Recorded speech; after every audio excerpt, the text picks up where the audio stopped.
যুক্তরাষ্ট্রের কংগ্রেসের উচ্চকক্ষ সিনেটে স্বল্প ব্যবধানে পাশ হয়েছে ট্রাম্পের কর ও ব্যয় বিল, যাকে ট্রাম্প বলছেন one big beautiful bill act.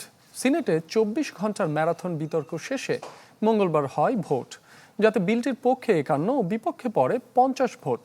৫০-৫০ ভোটে কয়েক ঘন্টার অচলাবস্থার পর মার্কিন ভাইস প্রেসিডেন্ট জেডি ভ্যান্সের ভোটে কাটে অনিশ্চয়তা।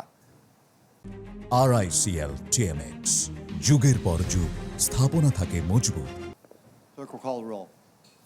দিনভর নানা নাটকীয়তা, তর্ক বিতর্কের পর উচ্চকক্ষ সিনেটে পাশ হয়েছে ট্রাম্পের কর ও ব্যয়ের ওয়ান বিগ বিউটিফুল বিল। বিতর্কিত এই বিল নিয়ে এক কাতারে দাঁড়াতে বিরোধী ডেমোক্রেট তো বটেই, খোদ ট্রাম্পের দল রিপাবলিকান আইন প্রণেতাদের মধ্যেই ছিল নানা মত। সিনেটে রিপাবলিকান সংখ্যাগরিষ্ঠতা থাকলেও সুসান কলিন্স, থম টিলিস ও র্যান্ড পল ডেমোক্রেটদের সাথে মিলে বিলটির বিপক্ষে ভোট দেন। সংশয় কাটিয়ে শেষ পর্যন্ত পক্ষে ভোট দেন রিপাবলিকান সিনেটর লিসা মার্কস্কি।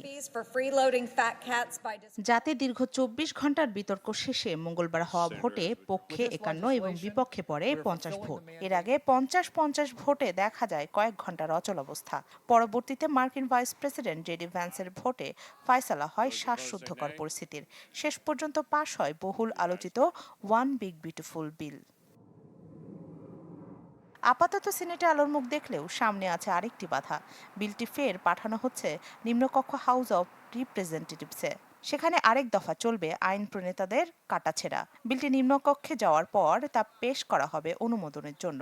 পরবর্তীতে আইনে পরিণত করতে সইয়ের জন্য পাঠানো হবে মার্কিন প্রেসিডেন্টের কাছে। এর জন্য ৪ জুলাই পর্যন্ত সময় বেঁধে দিয়েছেন ট্রাম্প। ওয়ান বিগ বিউটিফুল ট্রাম্পের দ্বিতীয় মেয়াদের এজেন্ডার অন্যতম গুরুত্বপূর্ণ অংশ। মূলত যুক্তরাষ্ট্রের কর এবং ব্যয় কমানোর জন্যই করা হচ্ছে বিলটি। চূড়ান্ত অনুমোদন পেলে এর আওতায় উচ্চ আয়ের মার্কিন নাগরিকরা কর ছাড়ের সুবিধা পাবেন।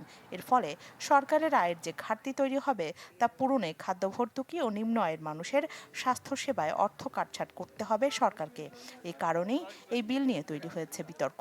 তবে এটি কার্যকর হলে অভিবাসন, সীমান্ত নিরাপত্তা ও প্রতিরক্ষা খাতে প্রয়োজনীয় অর্থসংস্থান সহজ হবে বলছেন সংশ্লিষ্টরা। রাখি জেসমিন, চ্যানেল 24।